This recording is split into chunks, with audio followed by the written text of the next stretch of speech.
Qaytara bilərsən keçən ömrümü, al əlvən edərsən mənim gönlümü.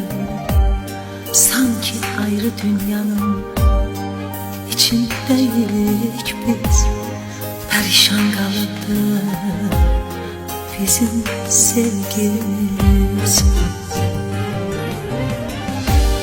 Mən elə kövrəyəm, elə dolmuşam, bulut da yanımdan utanlar keçər.